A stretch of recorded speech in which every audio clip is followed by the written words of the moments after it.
I'm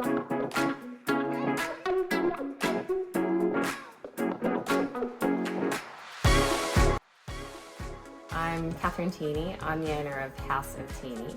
So I am a sustainable woodworker. I make and sell wooden products. I sell online. All the timber that I use is recycled, and it's timber that would normally go to landfill, so that's the timber that I use in my business. And I also run sustainable woodworking workshops for preschool age children. Wooden products that I make, I ship Australia-wide, sometimes to the US as well. With the preschool workshops, I am Central Coast based, so I can service the Newcastle Hunter area and also Sydney. In future, I would love to be able to take on another educator so that we can travel further within New South Wales. Yeah. In my view, I'm solving three problems. So firstly, the issue of timber going to landfill. When I first started woodworking, I was absolutely shocked at how much waste there is in the building industry. So much really valuable timber is going to landfill. When I'm going around to council cleanups, I'm picking up furniture off the side of the road, going to skip bins, getting the timber from that, going to job sites and getting all their offcuts. I'm using that timber and keeping it in circulation. I'm also aware of some people's lack of awareness of the overconsumption of our resources. So I'm very active on social media. I'm always trying to provide tips and tricks on how to live more sustainably and information about where you can recycle hard to recycle items, and really trying to advocate for that circular economy. And thirdly, I'm just trying to, with my sustainable education in my preschool workshops, I'm trying to reshape the way the kids view resources. So we talk about just using what we have, only using resources that we need.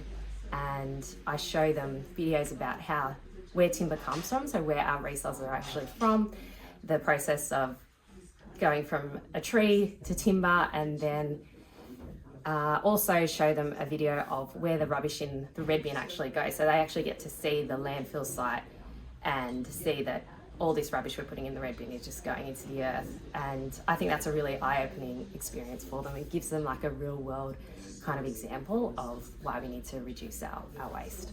Yeah. It all came about because I had a young daughter. She was about 3. She was obsessed with Barbie. So I wanted to build her a Barbie dollhouse. And my dad had built me and my sister one when I was a kid, and it was this really cool, strong structure. I spent so many hours playing Barbies, and I just loved that idea. So I wanted to do that for my daughter. So I went and got like an old bookcase, and I bought my first power tool. It was a Ryobi jigsaw, and I turned it into this dollhouse, and I was so hooked on woodworking after that. I just loved the idea that you could just create something, you know, with your own hands. And then I tried to fill the dollhouse with Barbie furniture, but I couldn't find anything good. It was all plastic and terrible quality, and so I came up with a collection of wooden Barbie-sized furniture, and it started selling my products online from there. And then I expanded into other products. And the way I came across trying to use all that recycled timber that was going to waste, I initially started using new timber, but it was so expensive. So I ended up scouting timber off the street and realised just so much timber was going to waste. So I really wanted to increase the sustainability of my business. So I just wanted to use all that recycled timber for another purpose. And then with the preschool workshops, I was actually doing a market stall at a school, and the head of the PNC came up to me and said, "Oh, I work at a preschool, would you be interested in teaching some woodworking to the kids?" And she had just given me all this amazing, beautiful Merbo timber offcuts from a deck that she had built. And so I was happy to return the favour. So I went to this preschool and did a little workshop, and I loved it. And the kids just loved it so much. The joy on their face from using real tools and even using a power drill and putting something together themselves. They just really loved it. And I thought there's really a space to incorporate sustainability education into these workshops and to increase their awareness of sustainability. Yeah. Reduce, reuse, recycle. So yeah, we talk about them and practical examples for the kids on what they can do instead of buying something new. Yeah, so with my woodworking workshops with my preschoolers, we do a number of different projects which they love. So this one's probably my most simple. It's just a pen holder, so they get to mark out where they want the holes to go, and they get to use the drill and do some sanding and gluing. So that's one of the projects. And then this is a wind chime, so they get to drill all the holes and attach these used keys to make that beautiful sound, which is really cool. And I've just got this found another use for bread tags. So they just hold the strings there together, and so they just get a few more skills kind of building something like this. And it's great to just show them what can be done with recycled materials, like anything, only limited as to your imagination, what you can do. So this is a bee hotel as well. My kids are really lucky because they get to test out my projects before I do the preschool workshops. So my daughter's made this, and she's done lots of decoration on it for the bees. And we've also got this little toy car, which is really cool. It's got the milk bottle, juice bottle lids as wheels. And in this one, you know, the kids also get to learn about nuts and bolts and how they work in attaching things together. So yeah, screwdriver and a hammer to make little dents in the wood, to teach that skill, so that when you're putting the drill in those indents, it won't move because you've already marked the wood there. And so teaching that coordination. And yeah, then they get to put the timber in a vise, and I'm there the whole time holding the power drill, and they get to push the button and see the drill going in the timber and creating that hole. And yeah, that's the best part. They love that. And then after that, we go to the next stage where they do some sanding of the timber, and they learn about the different grit, roughness of the sandpaper. Once we talk about that, the kids have just got so many ideas. Even though they're so young, they're really happy to embrace things like that. It's a lot of fun. They absolutely love it, and they're just so happy at the end of it. Yeah. When I first started doing the workshops, I sent out a bunch of emails pitching it to preschools, and I didn't get any response. And my husband's like, "You're gonna have to call." So I'm like, all right. So I can't even explain how terrifying it is to call and try and sell yourself and try and get people to pay you to you know, do your trade and things like that. And I was a police officer for 12 years before I did this, and I used to run court matters, search warrants, like really high pressure things.